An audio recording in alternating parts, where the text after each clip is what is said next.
दशरथ म्हणायचे राम, कौसल्या म्हणायची रामभद्र, कैकेयी म्हणायची रामचंद्र, वसिष्ठ ऋषी म्हणायचे वेदस, इतर मुनी म्हणायचे रघुनाथ, सीता म्हणायची नाथ.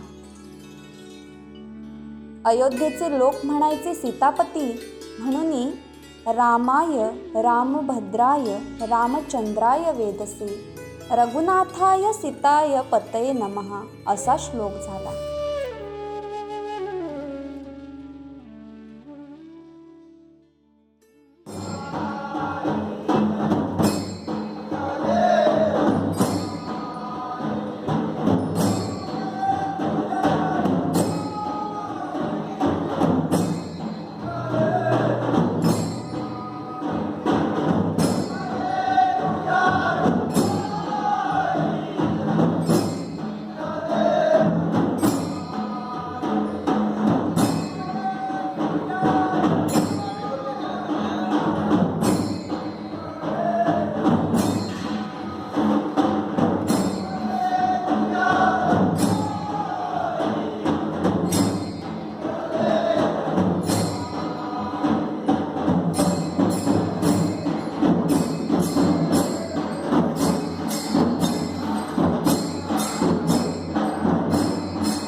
चैत्र महिन्यातील शुद्ध नवमी म्हणजे मर्यादा पुरुषोत्तम श्री रामचंद्रांचा जन्मदिवस.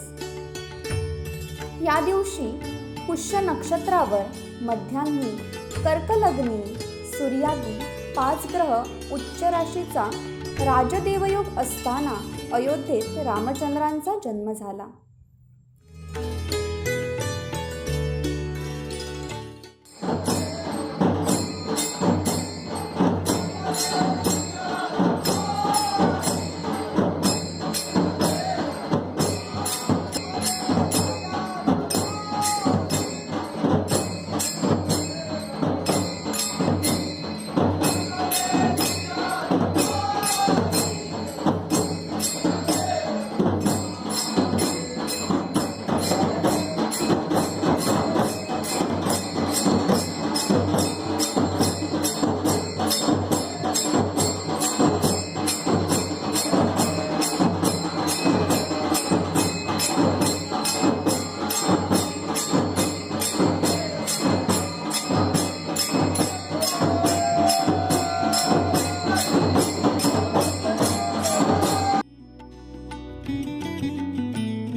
श्री विष्णूंचा 7वा अवतार म्हणजे प्रभू रामचंद्रांचा जन्मदिवस. प्रभू रामचंद्रांच्या जन्मदिवसाप्रित्यर्थ रामनवमी साजरी केली जाते. श्रीराम ही सर्व अबालवृद्धांची लाडकी देवता आणि यामुळेच सर्व लहान थोर मंडळी या उत्सवात आनंदाने सहभाग घेतात. श्रीराम कथा ही जशी पावन, तसेच प्रभू रामचंद्रांचे नावसुद्धा पापनाशक, संकटनाशक, भक्तरक्षक असं आहे. जर श्रीराम या एका नावानेच पाण्यावर पाषाण तरले असेल, तर श्रद्धा आणि निष्ठापूर्वक श्रीरामांचं नाव घेणारं व्यक्तिमत्व या भवसागरीत जगात का तरणार नाही? नक्कीच तरणार. मात्र त्यासाठी प्रभू रामचंद्रांची मनपूर्वक उपासना करणं अत्यंत गरजेचं आहे.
सूर्य मध्यानी 2 क्षण स्थिर झाला. आपल्या कुळामध्ये भगवान महाविष्णू अवतार आलाय. आनंद क्षणभर स्थिर झाला.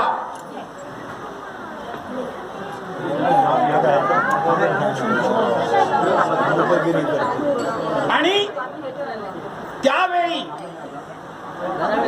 क्षणभर स्थिर झाले.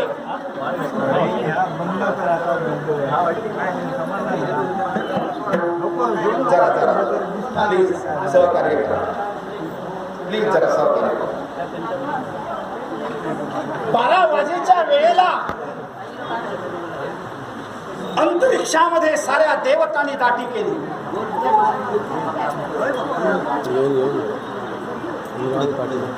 साऱ्या अंतरिक्षामध्ये देवतांनी दाटी केली. कारण ब्रह्मकल्पाच्या पूर्वार्धामध्ये ज्यावेळी भगवान महाविष्णूचा जन्म होतो आणि त्या जन्म जर पाहिला असेल तर अनेक कल्पांतरीची पाप नष्ट होतात. आज तोच दिवस या नवमीच्या दिवशी 12 वाजेच्या वेळेला भगवान महाविष्णूचा जन्म झाला. अंतरिक्षामध्ये देवतांनी दाटी केली आणि वाट पाहू लागले. ताचा दिवस शुक्ल पक्षही नवमी उभे सुरवरते व्यामी मध्यानासी दिनकर पळभर होय स्थिर धन्य धन्य मी त्रिगुणी माझे वंशी चक्रपाणी सुशोभित दाही दिशा आनंद नर नारी शेषा कौशल्येशी नाही भान गर्भी आले नारायण. आणि त्या वेळेला प्रत्यक्ष भगवान महाविष्णू अवताराला येणार म्हणून 33 कोटी देव अंतरिक्षामध्ये पुष्पवृष्टी करण्यासाठी तयार झाले. आणि त्या 12 वाजेच्या वेळेला भगवान महाविष्णूनं अयोध्येच्या प्रांगणात पाऊल टाकलं. आणि पाऊल टाकल्याबरोबर अंतरिक्षामधून पुष्पवृष्टी झाली. राम राम राम राम राम राम राम राम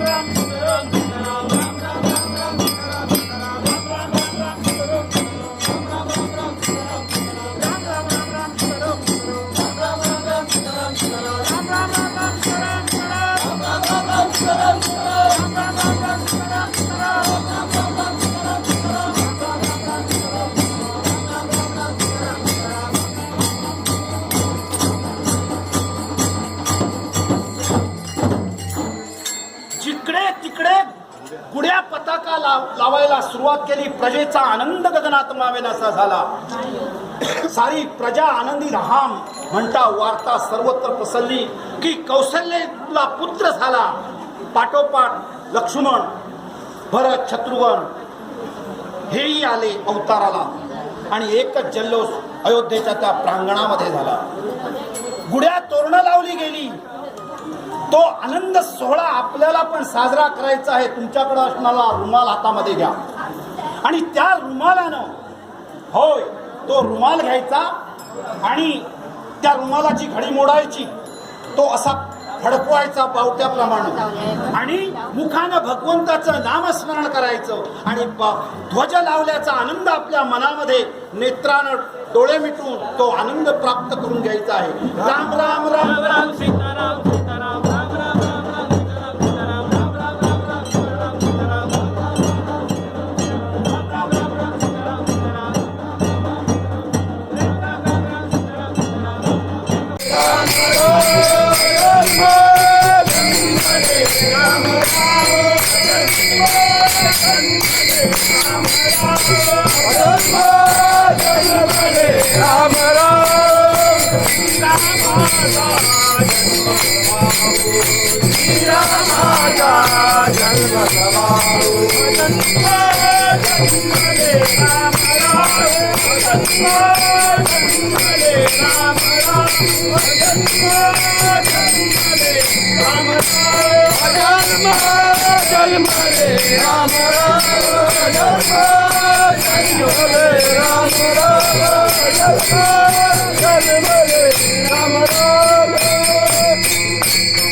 गुढ्या तोरणे झाले. भगवंत जन्माला आल्याचा आनंद प्राप्त झाला. दुसऱ्या दिवशी तोरणं लावली. आपल्याकडे तोरणं नाहीत, पण आपल्याकडे 2 हात आहेत. हातात हात असे गुंफवायचे आणि आपण तोरणं भगवंताच्या दरबारी लावत आहोत असं अंतर्यामी ठाम मनानं ठरवायचं आणि भगवंताचं नामस्मरण करायचं. राम राम राम राम सीताराम, राम राम राम राम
रक्षकान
आणि अशा तऱ्हेने त्या अयोध्येच्या प्रांगणामध्ये प्रभू रामचंद्रांना प्रार्थना करण्यात आलं, नाम श्रीराम म्हणून. आणि या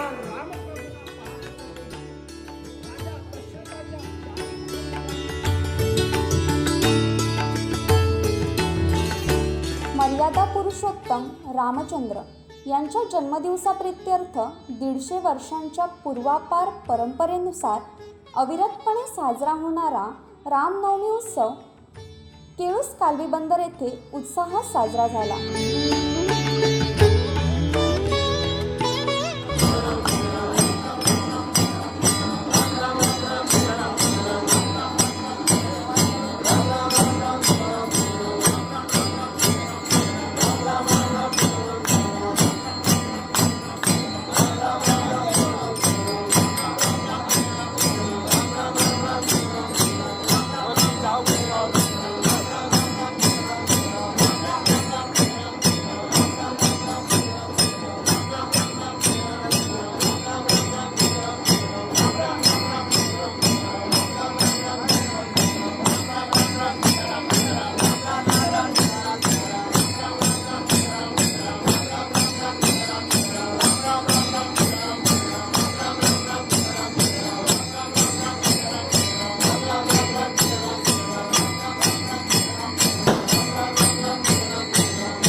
प्रशांत रेवणकर, कोकणशाही, कालवी बंदर.